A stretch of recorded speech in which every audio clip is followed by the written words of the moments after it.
Astaghfirullah. Alhamdulillah wassalatu wassalamu ala Rasulillah wa ala alihi wa sahbihi wa mawalah wa la hawla wa la quwwata illa billahi wa ba'd. Alhamdulillah, di pagi hari ini kita bisa berkumpul kembali, dan saya minta maaf 2 minggu berturut-turut tidak bisa mengisi pengajian karena kondisi kesehatan.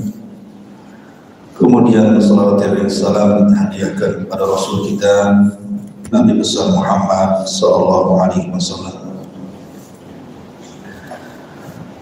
Pembahasan di pagi hari ini tetap kita akan membahas tafsir Al-Quran, tetapi karena kita berada di pertengahan bulan Syaban dan sebentar lagi kita menghadapi Ramadan, maka pagi ini kita akan membahas tafsir seputar ayat-ayat yang berkenaan dengan bulan Ramadan. Ma'asyiral muslimin yang dimuliakan Allah Azza wa Jalla, ada 3 ayat yang kita akan bahas di sini dan menunjukkan semuanya tentang keistimewaan, keagungan dan kemuliaan bulan Ramadan. Ma'asyiral muslimin yang dimuliakan Allah Subhanahu wa taala, kalau kita cerita tentang bulan Ramadan,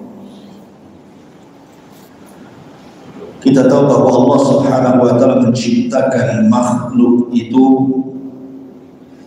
dan Allah pilih dari makhluk itu yang paling utama, sebagaimana firman-Nya, wa yakhluqu ma yasha wa yakhtar. Dan Allah Subhanahu wa taala menciptakan dari makhluknya sesuai dengan kehendaknya. Kemudian Allah pilih dari makhluk-makhluk.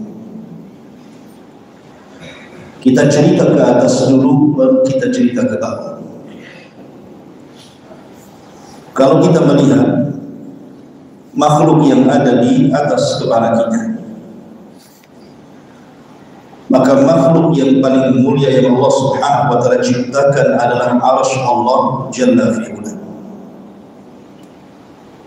Karena arsy adalah makhluk pertama yang Allah ciptakan dan dekat dengan Allah Subhanahu wa taala. Kemudian di bawah arsy adalah surga-surga yang Allah ciptakan bagi hamba-hambanya yang saleh. Dari seluruh tingkatan surga, tentu yang paling utama adalah surga yang paling tinggi yang disebut dengan Jannatul Adn. Ada surga Adn, dan surga Adn dipilih sebagai surga yang paling mulia dari semua surga karena dekat dengan arsy.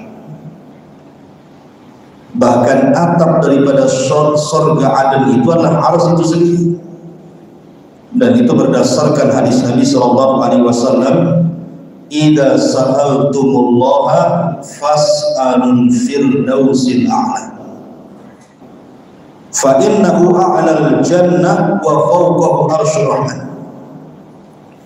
Apabila kalian meminta surga, jangan tanggung-tanggung, mintalah surga Aden yang paling tinggi, karena atapnya adalah arsy Allah Subhanahu wa taala. Kemudian para malaikat yang Allah Subhanahu wa taala ciptakan di langit, tentu para malaikat yang paling mulia adalah para malaikat, para pemikul arsy itu sendiri. Ala ra'sihim, tentu pemimpinnya adalah Sayyidul Malaikah Jibril alaihi salam. Makanya Al-Quran selalu menyendirikan Jibril di antara malaikat-malaikat yang lain. Seperti Allah mengatakan, tanazzalul malaikatu warruh. Para malaikat turun dan juga ruh. Ruh di sini artinya Jibril. Kalau memang Jibril bagian daripada para malaikat, kenapa pula dikeluarkan? Menunjukkan bahwa mengeluarkan sesuatu dari yang umum berarti sesuatu itu memiliki kekhususan, dan Jibril memiliki kekhususan dari seluruh malaikat yang ada karena dia malaikat yang paling mulia, ya karena dia sayyidul malaikat, pemimpinnya para malaikat. Kemudian kita turun ke bumi. Dari lapisan bumi yang paling bawah 7 lapis itu, tentu lapisan yang paling atas yang kita pijak ini adalah lapisan yang paling mulia, karena di situ malaikat manusia diciptakan Allah Subhanahu wa taala. Kemudian dari seluruh manusia yang Allah Subhanahu wa taala ciptakan, maka Allah Subhanahu wa taala pilih para nabi dan rasul. Para nabi dan rasul dalam hadis Abi Dzar Al-Ghifari dan beberapa riwayat yang lainnya, jumlah mereka tentu banyak. Ada yang mengatakan dalam riwayat 120.000, ada yang mengatakan 124.000, dan dari mereka 315, ada yang mengatakan 313 rasul. Walaupun yang kita kenal dalam Al-Quran hanya 25 nabi dan rasul, 18 diantaranya tertera dalam surah Al-An'am, dan yang lainnya tertera dalam surah Hud, kemudian surah Asy-Syura, surah Muhammad, dan yang lainnya, dan genap menjadi 25 nabi dan rasul. Tapi tentu dari 25 nabi dan rasul sekalipun, di sana ada rasul-rasul yang mewakili semua rasul-rasul yang disebut dengan ulul azmi minar rusul. Dimulai daripada Nuh, kemudian Ibrahim, kemudian Musa, kemudian Isa, sampai kepada Rasul kita Muhammad sallallahu alaihi wasallam. Dari ulul azmi sendiri Allah pilih lagi hanya 2 rasul yang Allah jadikan kekasih, Ibrahim Khalilur Rahman dan juga Rasul kita Muhammad SAW. Dan dari 2 Khalilur Rahman pun hanya dipilih 1 untuk memimpin semua para nabi. Siapa Rasul kita Muhammad sallallahu alaihi wasallam? Kita berpindah kepada tempat yang paling mulia yang ada di permukaan bumi adalah 3 masjid yang berdiri di situ. Pertama Masjidil Haram, maksudnya isyarat ke Mekah. Yang kedua Masjid Nabawi, isyarat ke Madinah. Dan yang ketiga Masjidil Aqsa di Palestina sana. Tapi dari 3 masjid ini sendiri, tentu Masjidil Haram jauh lebih mulia dibandingkan keduanya, karena dari segi pahala orang yang ibadah di situ. Karena orang yang salat di Masjidil Haram bandingannya 100.000 kali salat di masjid ini. Kemudian baru di Masjid Nabawi bandingannya 1 kali salat sama dengan 1000 kali salat di masjid ini. Dan Masjidil Aqsa bandingannya 1 kali salat sama dengan 500 kali salat di masjid ini. Artinya Mekah adalah tempat yang paling mulia. Kemudian kalau kita cerita tentang zaman waktu, kita urut dalam usia manusia. Usia manusia kalau dibagi 3, maka usia yang paling mulia dari semua usia adalah usia 40 tahun ke atas. Itu usia yang paling mulia dari usia manusia. Karena di sini yang menentukan su'ul khatimah dan husnul khatimah. Makanya Nabi SAW diangkat di usia 40 tahun. Kenapa? Karena usia 40 tahun sudah sempurna nikmat yang Allah anugerahkan kepada manusia. Rata-rata di usia ini orang sudah berumah tangga, orang sudah punya pekerjaan, orang sudah punya istri, punya suami, punya anak. Artinya nikmat sempurna Allah. Dan di situ Allah berikan akal yang seimbang, sehingga orang yang diberikan taufik di usia ini maka selamat hidupnya. Orang yang tidak diberikan taufik maka tunggu penyesalan. Kemudian kalau kita menceritakan tentang bulan dalam setahun, kita bagi dalam setahun itu dari 12 bulan kita bagi 3.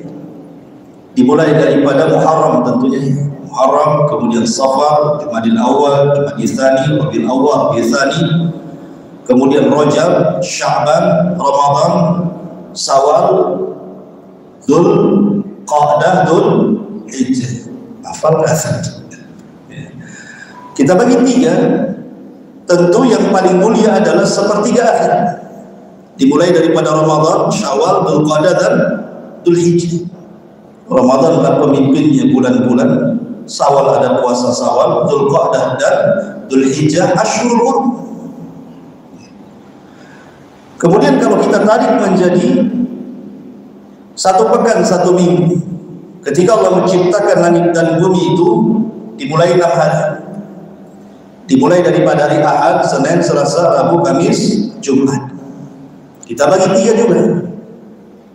Kemudian dari mulai Ahad, Senin 1, kemudian Selasa, Rabu 2, kemudian Kamis, Jumat. Mana yang paling mulia? Kamis dan Jumat. Kamis tempat diangkatnya amal, Jumat adalah pemimpin hari-hari. Kemudian kalau ditarik kepada malam hari, ada sepertiga malam awal, ada sepertiga malam tengah, ada sepertiga malam akhir. Tentu yang paling mulia adalah sepertiga malam akhir, karena Allah Subhanahu wa taala turun di situ. Yanzilu rabbuna ila sama'i dunya fi kulli thuluthil lailil akhir wa dzalika kullu lailatin. Dan kalau kita bicara tentang malam dalam setahun, tentu tidak ada yang lebih mulia melebihi Lailatul Qadar. Maka dari uraian ini kita tahu bahwa Ramadan adalah bulan yang Allah Subhanahu wa taala pilihkan dalam 1 tahun menjadi pemimpin bulan-bulan, dan 1 malam di bulan Ramadan menjadi Sayyidul Lailah, pemimpinnya malam-malam dari seluruh malam dalam setahun, disebut dengan Lailatul Qadar. Ini kalau dari segi penciptaan Allah Subhanahu wa taala, mana Allah menciptakan sesuatu kemudian Allah pilih, dan Ramadan adalah bulan pilihan Allah Subhanahu wa taala. Ayat yang pertama yang bicara tentang Ramadan, ayat yang masyhur yang sering antum dengar, Allah Subhanahu wa taala berfirman, ya ayyuhalladzina amanu kutiba alaikumus syiyam kama kutiba alal ladzina min qablikum la'allakum tattaqun. Wahai orang-orang yang beriman, ingat panggilan di dalam Al-Qur'an itu terkadang memiliki panggilan umum, ya ayyuhan nas, wahai manusia. Ketika panggilan ini umum mencakup mukmin dan kafir. Tapi kalau panggilannya ya ayyuhalladzina amanu, berarti panggilan itu khusus. Panggilan khusus hanya kepada orang-orang yang beriman. Artinya kalau kita merasa beriman, terpanggillah dengan ayat ini. Kalau Anda tidak terpanggil dengan ayat ini, diragukan keimanan. Ini panggilan kepada setiap orang yang beriman. Kutiba alaikumus syiyam. Kalimat kutiba itu biasanya Allah Subhanahu wa taala bicarakan tentang perkara-perkara berat dalam agama. Seperti Allah mengatakan kutiba alaikum al-qisas wa huwa kurhul lakum. Diwajibkan kepada kalian qisas, yang membunuh dibunuh, dan itu sesuatu yang kalian benci. Artinya qisas ini bukan perkara ringan, perkara berat. Kutiba alaikumul qital, diwajibkan kepada kalian berperang. Perang itu perkara berat, perlu keberanian. Orang kalau tidak berani, jangan lagi dengar bom, petasan saja lari. Karena tidak punya keberanian. Perang itu berat, hanya dikhususkan kepada orang-orang yang punya syaja'ah, keberanian saja. Termasuk juga puasa. Allah Subhanahu wa taala katakan kutiba alaikumus syiyam, diwajibkan kepada kalian puasa, karena puasa itu perkara berat. Ibadah puasa itu berbeda dengan ibadah-ibadah yang lainnya, karena waktunya juga panjang. berat, perlu dengan kesabaran yang cukup. Sabar ketika melaksanakan ketaatan, sabar ketika menjauhi kemaksiatan, sabar ketika menerima qada dan qadar. Dan tiga sabar ini ada pada puasa. Sabar ketika melaksanakan ketaatan, karena puasa sendiri ketaatan kepada Allah. Sabar ketika menjauhi kemaksiatan, karena banyak larangan-larangan orang yang sedang berpuasa. Tidak boleh ini, tidak boleh itu, macam-macam larangan. Kemudian juga sabar ketika menerima qada dan qadar, rasa lapar dan haus itu bagian daripada takdir. Makanya memang berat puasa ini, perlu adanya kesabaran. Makanya Allah bahasakan dengan kalimat kutiba, diwajibkan atas kalian, bukan wujibah, tapi kutiba, karena puasa ini memang berat. Nah, di sini Allah mengatakan kutiba alaikumus syiyam kama kutiba alal ladzina min qablikum, sebagaimana puasa ini diwajibkan kepada umat sebelum kalian. Setiap umat ini punya Ramadan. Ke dalam Islam itu disebut Ramadan, puasa yang diperintahkan kepada umat Islam. Tapi umat-umat dulu juga ada perintah puasa kepada mereka. Contoh saja ketika Nabi Musa alaihi salatu wassalam hendak mendapatkan mandat Taurat, berpuasa 30 hari. Kemudian disempurnakan 10 hari. Ada yang mengatakan 30 hari puasanya Nabi Musa itu dimulai daripada Dzulqa'dah, 1 bulan. Kemudian yang 10 hari menyempurnakan 30 hari menjadi 40 hari, itu maksudnya 10 awal bulan Dzulhijjah. Artinya banyak nas-nas dan dalil-dalil bahwa puasa ini diwajibkan kepada umat sebelum kita. Bahkan semua para nabi diwajibkan kepada mereka puasa, tetapi tentu berbeda syariat dan manhaj, berbeda caranya. Seperti Rasul mengatakan faslu ma baina siyamina wa siyami ahli kitab akalatas sahur. Perbedaan puasa kita dengan ahli kitab Yahudi dan Nasrani dimakan sahur. Kalau mereka tidak ada sahur, kita ada sahur, itu maksudnya. Artinya kita dimudahkan untuk beribadah, karena kalau kita tidak sahur berpuasa akan menyulitkan puasa. Dari sini syariat Islam itu jauh lebih mudah dibandingkan syariat sebelum Islam. Dan kalau kita puasa, bercerita tentang puasa di bulan Ramadan, ibadah satu-satunya yang mengajarkan kepada kita keikhlasan itu adalah ibadah puasa. Kenapa ibadah puasa? Karena ibadah puasa itu ibadah yang tidak tampak, yang tahu hanya dia dengan Allah saja, hanya orang yang berpuasa dengan Allah saja. Beda dengan sholat, gerakan-gerakan orang sholat mulai takbiratul ihram sampai salam nampak kan gitu. Antum sedang sholat nampak. Sedekah juga tanpa hartanya, haji juga sama. Tapi kalau puasa kan tidak bisa. Kita ini mengatakan si fulan sedang berpuasa atau tidak, kecuali kalau dia bicara saya sedang berpuasa. Tapi kalau dia tidak bicara sedang berpuasa, mana tahu anda dia sedang berpuasa? Namanya sekarang Ayyamul Bid, Nisfu Sya'ban gitu ya, di pertengahan purnama ada puasa namanya ini Ayyamul Bid. Antum duduk di sini dengar kajian, saya tidak tahu mana yang puasa mana yang tidak. Jangan-jangan puasa semua, jangan-jangan tidak puasa semua.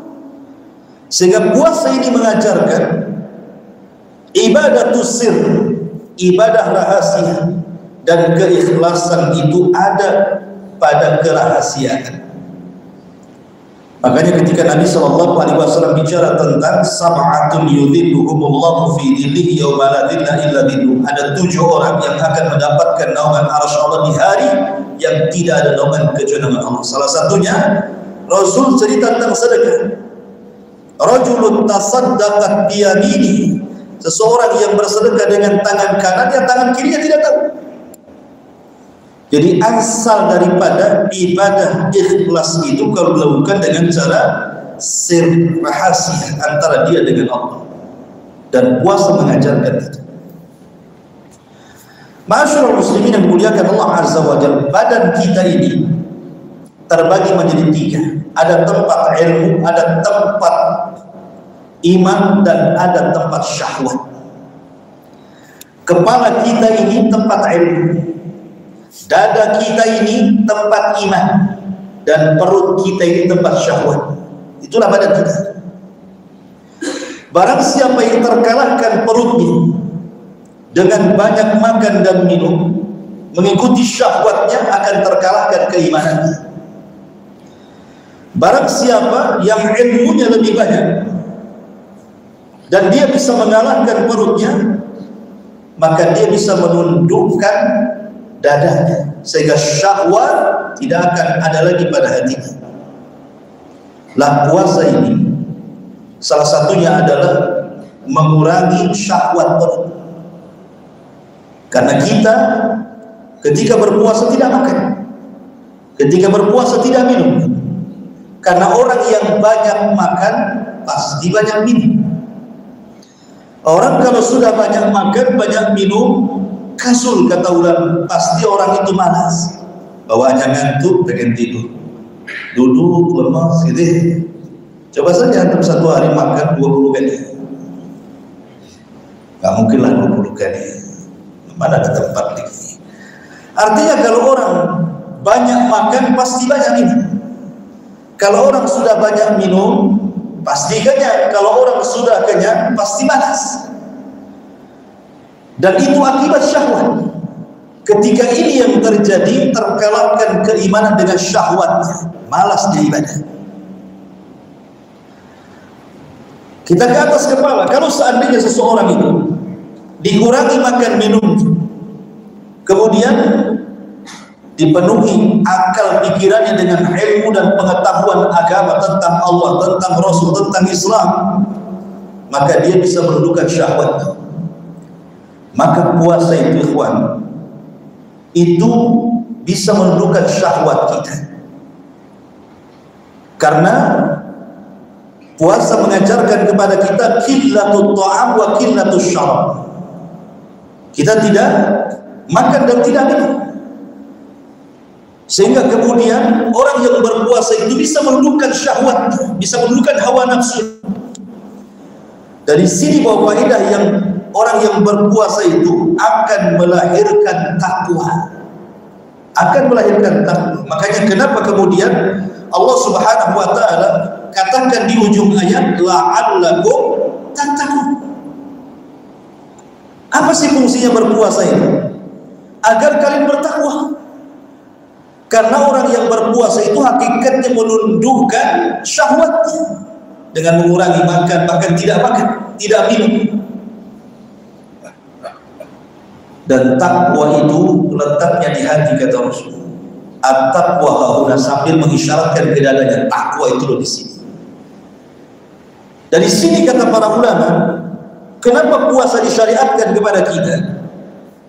Ada 3 tujuan. Kenapa syariat puasa itu diwajibkan kepada kita? Yang pertama, tadi saya sudah jelaskan, mu'inan littaqwa, karena bisa menolong kita untuk menjadi hamba Allah yang bertakwa. Dengan berpuasa itu menolong kita untuk menjadi hamba-hamba Allah yang bertakwa. Kemudian yang kedua, menolong kita untuk menjadi hamba Allah yang sabar, kemudian bersyukur.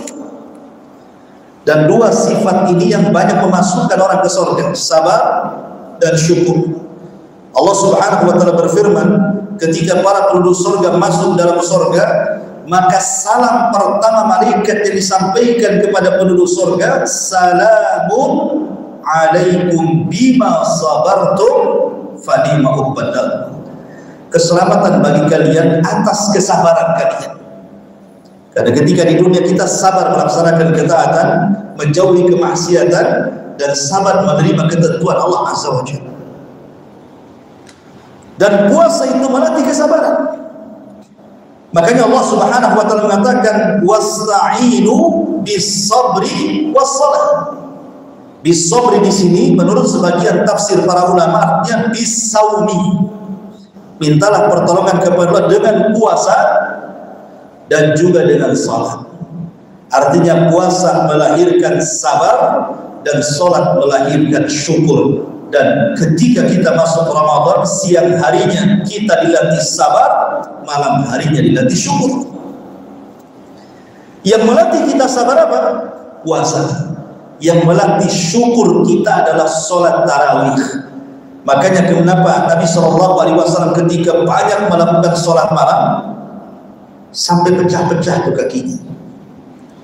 Aisyah radhiyallahu anha bertanya kepada Nabi SAW, "Ya Rasul, tidakkah kau cukupkan dengan yang wajib-wajib saja? Bukankah dosamu sudah diampuni yang telah, yang sedang dan yang akan datang?" Apa jawaban Rasul? "Ya Aisyah, afala akuna 'abdan syakura." Wahai Aisyah, salahkah saya menjadi hamba yang bersyukur dengan sholat saya ini?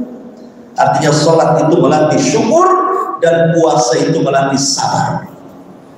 Maka faedah puasa itu kita dilatih dua sifat itu, sabar dan juga syukur. Karena Ramadan itu tidak lepas daripada ibadah ini, ibadah sabar dan syukur, tarawih dan puasa.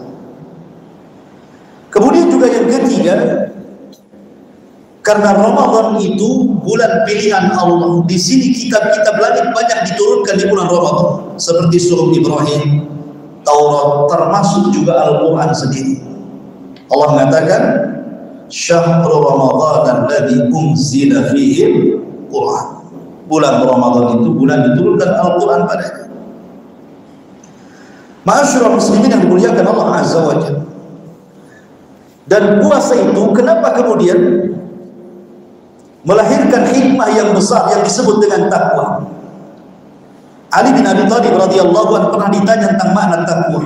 "Ya Ali, apa sih takwa itu?"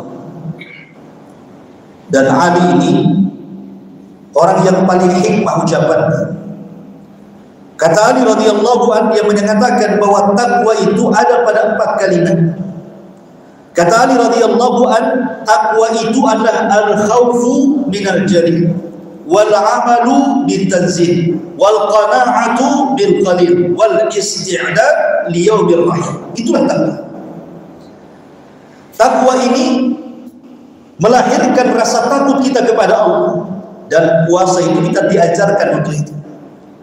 Antum kalau sedang berpuasa kemudian mandi nyelam ke kolam, kalau antum tidak punya rasa takut, minum antum di situ. Antum dalam rumah sendirian, banyak makanan dan minuman, tidak juga kita mengambil makanan, tidak pun kita mengambil minuman. Kenapa? Karena kita sedang berpuasa. Kenapa yang menjadikan kita tidak mengambil minuman dan makanan pada kita sedang lapar, sedang berpuasa? Kalau bukan takut kepada Allah, apa namanya? Melahirkan rasa takut. Ketika kemudian rasa takutnya lahir, maka lahir yang kedua, al-amalu bitanzil. Maka orang ini akan mudah melaksanakan perintah, menjauhi larangan. Orang yang bertakwa paling mudah melaksanakan perintah dan paling mudah menjauhi larangan. Kalau ini sudah terjadi, maka turun ke yang ketiga, menjadi qanaah. Qanaah itu merasa cukup dari apa yang Allah berikan kepada kita. Karena puasa ini mengajarkan kepekaan sosial. Sekaya apapun di bulan Ramadan harus lapar. Sekaya apapun di bulan Ramadan harus haus. Tidak lantas mentang-mentang Anda kaya, Anda makan, tidak bisa. Yang namanya puasa itu pukul rata. Mau miskin, mau kaya, harus dahaga. Artinya orang-orang ini diajarkan untuk qanaah, sepertilah orang-orang miskin diberikan rezeki. Ada orang-orang miskin itu yang selama hidupnya tidak nunggu puasa Ramadan, puasa terus karena nggak dapat makanan. Diajarkan qanaah, harus bersyukur artinya ya. Itu maksudnya. Dan itu semualah isti'dad liyaumir rahim, persiapan kita menuju kehidupan setelah kematian. Itulah takwa. Dan puasa tarbiyah ke situ. Ma'asyiral muslimin yang muliakan Allah Subhanahu wa taala. Ini ayat yang pertama. Ayat yang kedua, Allah Subhanahu wa taala berfirman, "Syahrul Ramadan alladzi unzila fihi al-Qur'an hudan lin-nasi wa bayyinatin minal huda wal furqan." Bulan Ramadan adalah bulan diturunkan Al-Quran. Kalimat syahrul Ramadan, Ramadan ini menjadi khilaf para ulama, apakah satu di antara sekian nama Allah ataukah bukan? Sebagian para ulama mengatakan bahwa Ramadan adalah ismun min asma'illah, satu di antara sekian nama-nama Allah. Arti syahrul Ramadan itu artinya syahrullah. Tetapi pendapat ini tidak berdasar kepada dalil kecuali hadis yang lemah. Sehingga kita katakan Ramadan adalah nama sebagaimana nama-nama bulan yang lain. Dan Ramadan diambil dari 3 nama Ramadan. Dan arti Ramadhan itu artinya pembakaran. Karena di bulan Ramadan itu selain dari musim panas, maka ada yang mengatakan karena di bulan Ramadan itu pembakaran dosa. Kenapa dikatakan pembakaran dosa? Karena ibadah yang identik dengan bulan Ramadan itu semua bicara tentang pembakaran dosa. Coba ibadah yang identik di bulan Ramadan apa? 3. Puasa, tarawih, qiyam ketika Lailatul Qadar.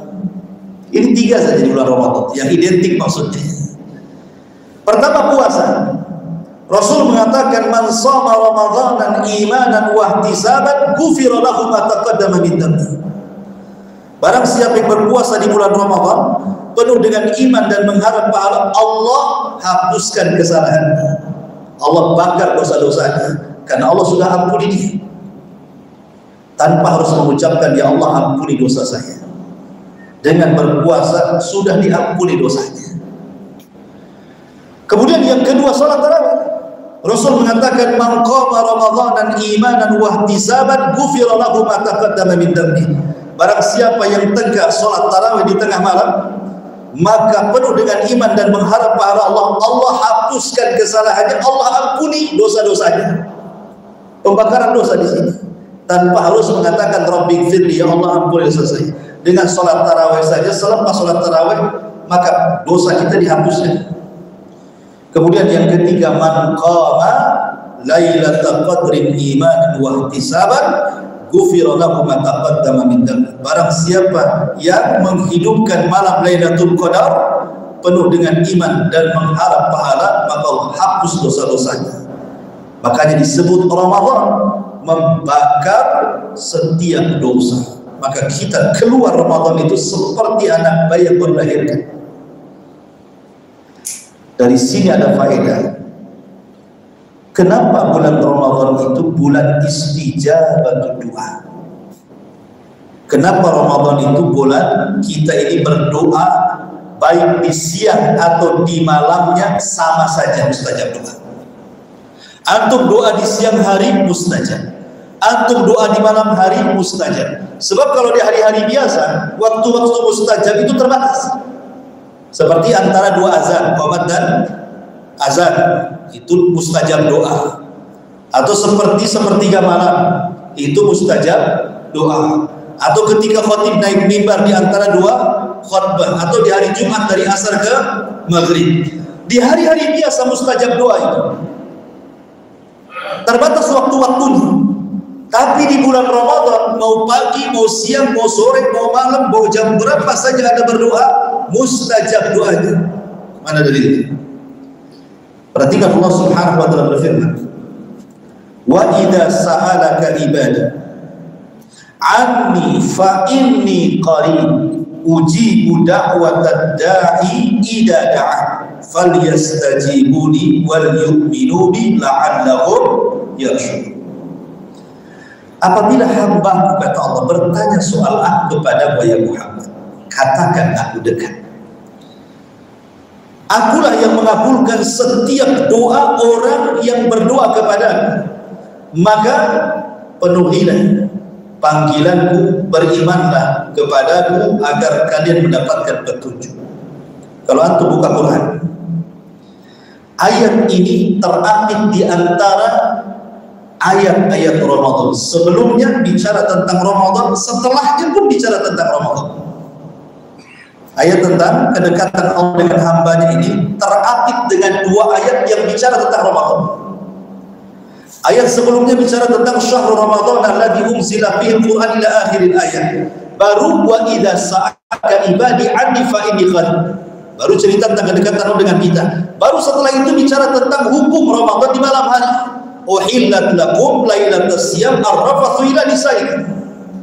Dihalalkan kepada kalian di bulan Ramadan suami istri boleh melakukan hubungan di malam hari. Artinya ayat tentang kedekatan Allah dan pengabulan doa setiap orang yang berdoa kepada Allah terjepit di antara ayat-ayat Ramadan. Menunjukkan apa? Menunjukkan Ramadan adalah bulan mustajab doa. Anda mau berdoa di siang hari, Anda mau doa di malam hari, sama saja.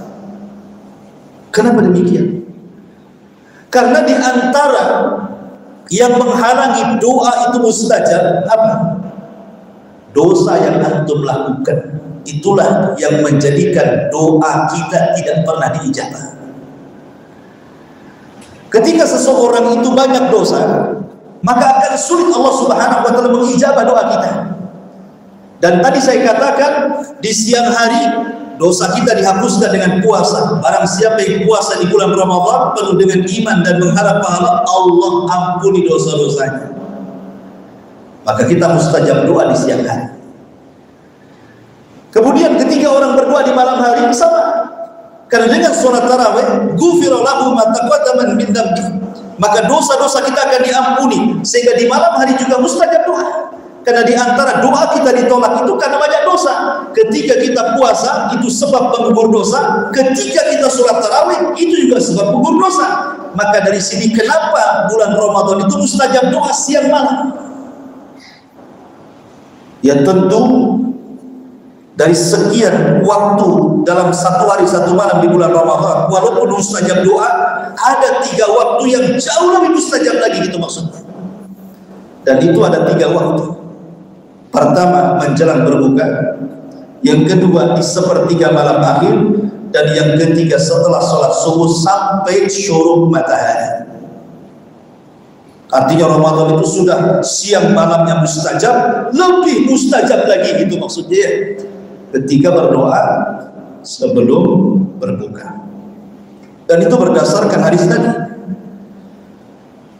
Karena orang berpuasa itu punya 2 kebahagiaan. Bahagia ketika berbuka dan bahagia kelak ketika berjumpa dengan Rabb. Salah satu kebahagiaan orang yang berbuka adalah mustajab doa.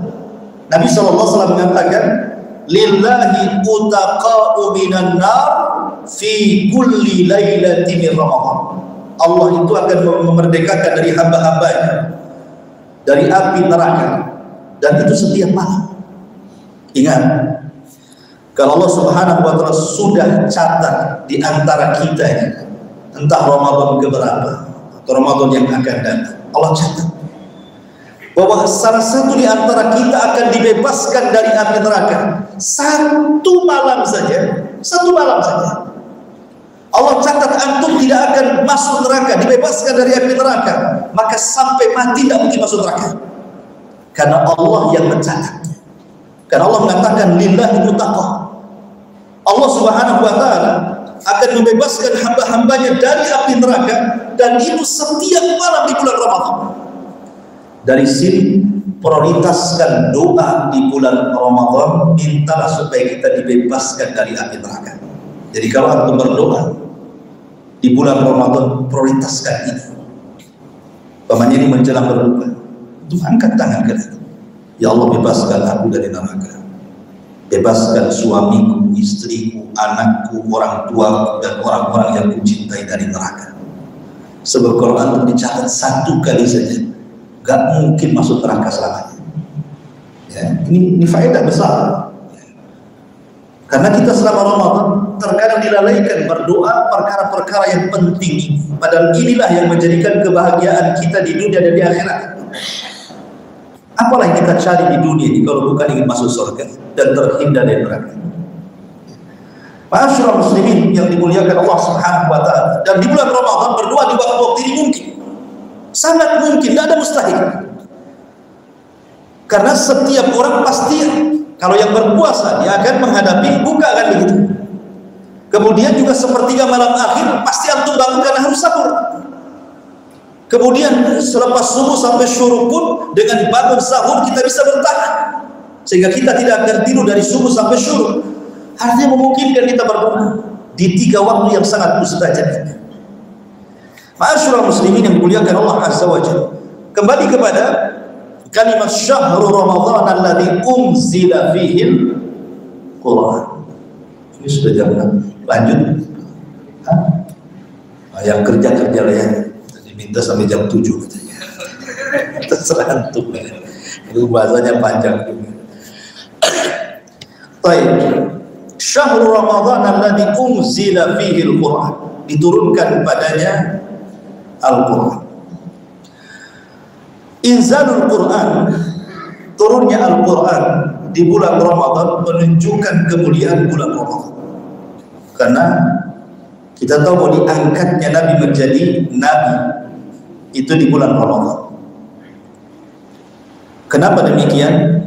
Karena surat ataupun ayat yang mendaulat Rasul menjadi Nabi itu surat apa?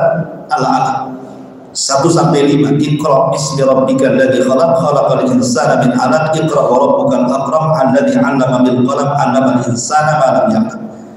Inilah yang menjadikan Nabi diangkat jadi Nabi. Dan surah Al-Alaq itu turun di bulan Ramadan. Secara otomatis Rasul kita diangkat menjadi Nabi di bulan Ramadan.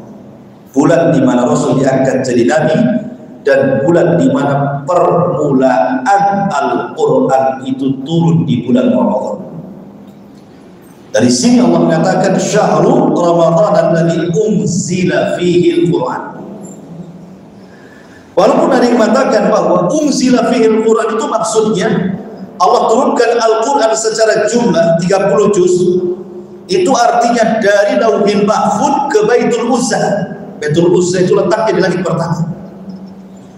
Tapi juga ada yang mengatakan bahwa turunnya Al-Quran itu maksudnya permulaan turunnya. Pamannya saya contohkan seperti ini. Hujan turun berturut-turut 1 minggu. Kemudian saya tanya, itu mulai kapan hujan turun itu? Oh, mulai hari Senin jam 2. Itu permulaan turun nanti. Tetapi bukan di jam 2 terus, akan terus berjalan beberapa hari. Maka Quran juga sama, maksudnya di permulaannya saja bulan Ramadan. Quran itu turun di permulaannya bulan Ramadan, kemudian selebihnya di bulan-bulan yang lainnya. Tidak mesti di bulan Ramadan selama 23 tahun itu. Tapi kata para ulama secara jumlah, walaupun Quran itu turun di sebuah bulan dan permulaannya di bulan Ramadan, tapi kebanyakannya turunnya di bulan Ramadan ayat-ayat Quran itu. Karena kebanyakan turunnya ayat-ayat Quran di bulan Ramadan, wajar kalau Ramadan disebut syahrul Quran, bulan yang Quran. Maka Nabi SAW sendiri didatangi malaikat Jibril di bulan Ramadan itu. Tadarus kan? Dan di akhir hayatnya di bulan Ramadan 2 kali Jibril itu untuk bermudarasah Al-Quran bersama Nabi SAW, menunjukkan bahwa ada ihtimam Nabi kepada umatnya untuk memperhatikan Al-Quran lebih di bulan Ramadan dibandingkan bulan yang lain. Maka disebut bulan Quran. Dan bicara tentang Al-Quran, Al-Quran adalah hudan linnas. Di sini kenapa Allah mengatakan petunjuk bagi manusia? Quran ini bukan petunjuk kepada orang-orang yang beriman saja, tetapi juga petunjuk kepada manusia. Sebab kalau kita melihat banyak orang yang masuk Islam dari setahun itu, kebanyakan Ramadan.